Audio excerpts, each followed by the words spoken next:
Fatiro lei ti massaggi manao akory.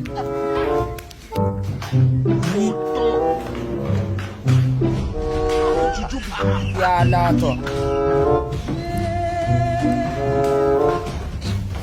Sisy miala teo atoy ha. Hitanao, matoa nilisato, jalako zay keny ty bobohanao. Be tsara ro. Sai dik fata.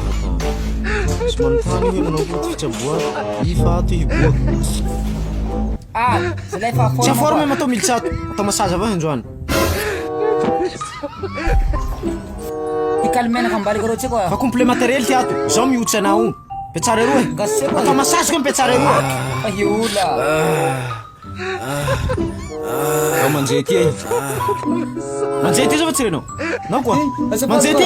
Tsy haiko zao fa mila atao massage avao.